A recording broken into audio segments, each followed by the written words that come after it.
All right, so we're diving into a story from Greek mythology, but this one's about way more than just gods and heroes.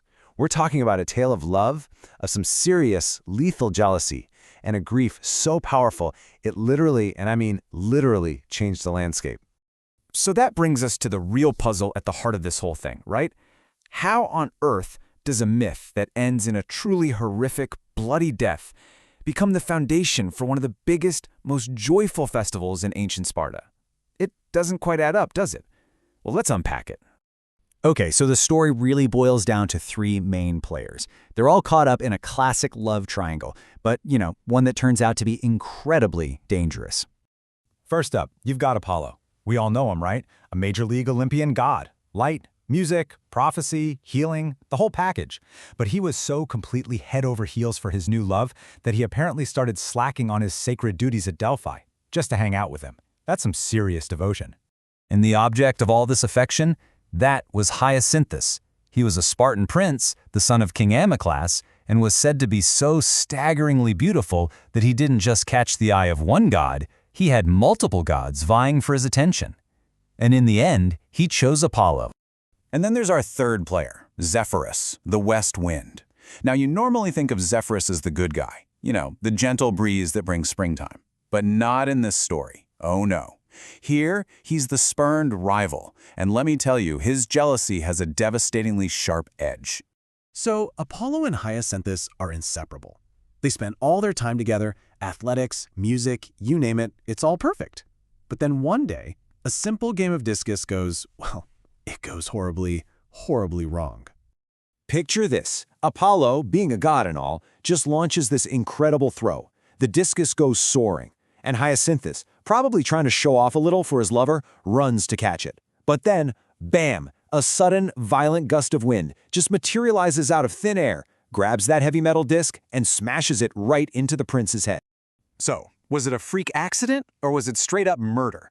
Well, it depends on who you ask. The poet Ovid tells a purely tragic version where the discus just takes a bizarre, unlucky bounce off the ground. But the version that really stuck? That one points the finger squarely at Zephyrus. Consumed by that whole if I can't have him, no one can kind of jealousy, he's the one who intentionally blew the discus off course. And in the moments right after this tragedy, we see a display of grief from a god that is so raw, so profound, it's going to change the natural world forever. Think about the irony here. Apollo, the god of healing, was completely powerless to save the one person he loved more than anything. His despair was so absolute that he, an immortal god, actually wished he could die. It's just this incredibly rare moment where you see a god completely broken by a very, very human emotion. So Apollo isn't about to just let Hades claim his lover's soul. No way. Instead, he does something incredible. From the earth, soaked with Hyacinthus' blood, he creates a beautiful new flower.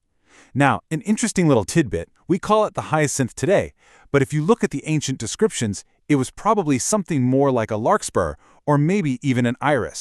And to make sure his sorrow would never be forgotten, he actually inscribes the petals with the Greek letters AI, which means alas, alas. So his cry of grief is now literally blooming from the earth every single spring. This whole sequence is a textbook example of something called etiology. It's a fancy word, but all it means is a myth that explains how something came to be. So why does this specific flower exist? Well, according to this story, it's because a god had his heart broken. Nature itself becomes the canvas for this huge divine drama. But the story's impact didn't stop with a flower, not even close. It actually became the foundation for a huge cultural event in one of the most powerful city-states in all of ancient Greece. Right, so in Sparta, this myth inspired one of their most important annual festivals, the Hyacinthia, and it was structured to perfectly mirror the story. Day 1 was all about solemn mourning, fasting, honoring the death of Hyacinthus. But then days 2 and 3 just exploded into this joyful celebration. We're talking choirs, dances, athletic contests. The whole thing was about embracing his glorious rebirth. This wasn't just a day off, it was a critical civic ritual that helped bind the famously tough Spartan society together. And this rebirth, it happened through something called apotheosis.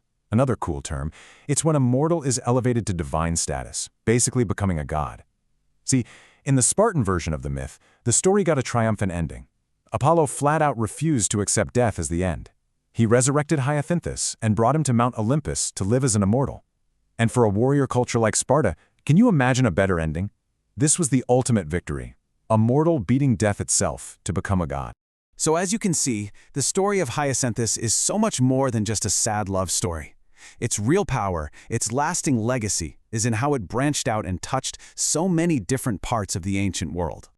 There's actually a really great analogy for this. Thinking of the myth as a prism, right? It takes that one single event, the tragedy, and like a beam of light, it refracts it into this whole beautiful spectrum of different meanings and legacies. And this is what that spectrum looks like. On a botanical level, you get the origin of a flower. Religiously, you get one of Sparta's biggest festivals. Emotionally, we get this incredibly vulnerable, humanized picture of a powerful god. And culturally, and this is a big one, it's a major example of a same-sex relationship being placed right at the heart of a city-state's official religion, celebrated openly by everyone. And all of that really leaves us with one final thought to chew on. This one ancient story of love and loss managed to echo through botany, religion, and culture for centuries. It really makes you wonder, doesn't it? What other stories from our past, tales of grief and rebirth, are still out there, shaping our world in ways we might not even see, blooming in the most unexpected places?